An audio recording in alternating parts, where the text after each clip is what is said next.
is I want to reiterate my continuing and full support of renewing the MTM contract.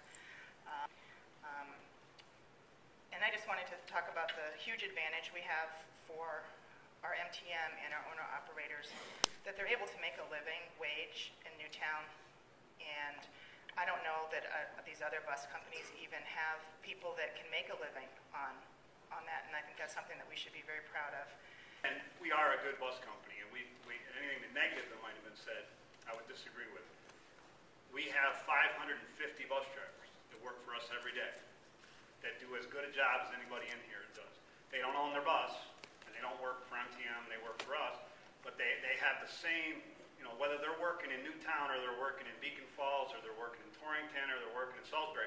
School bus drivers are great people that do school bus driving because they care about kids and because they live in their community. That's no different in Newtown than it is in Salisbury or Derby or any other community that's out there.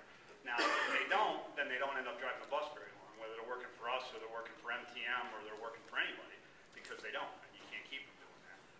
We do the best that we can, and we run every one of our towns like we live in it. We can't live in 26 towns that we operate in. My sister, who runs it with me, lives in Harwington. My brother lives in Goshen. I live in Bethlehem.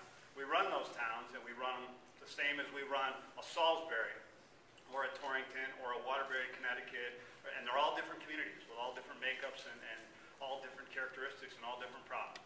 We run them all just like that. We have relationships with every board of education that we work in. We have relationships with our business managers and our transportation coordinators and all that. That's what we do every day, and we do a real good job of doing that.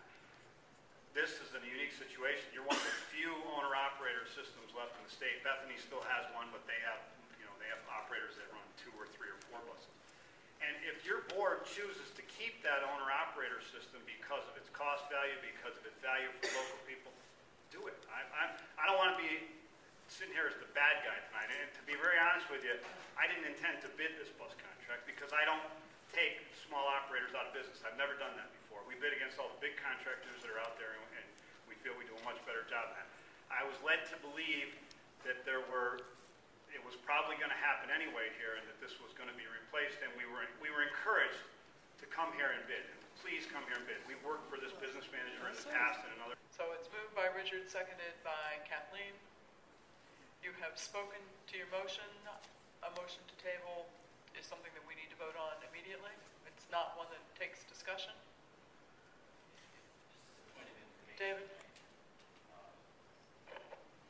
Just as a point of information, I would just like to be sure that if this motion to table is approved by the board, and I don't necessarily have a problem with it, that we're not going to lose our bidders, or let's say, for example, All-Star and MTM, because of this delay. Then, sensing we're ready to vote on a table and that the board will take this up again next Thursday night at an hour which we need to determine, all in favor say aye. Aye. Any opposed? Then it is a unanimous table, and we will discuss this next Thursday night with additional information.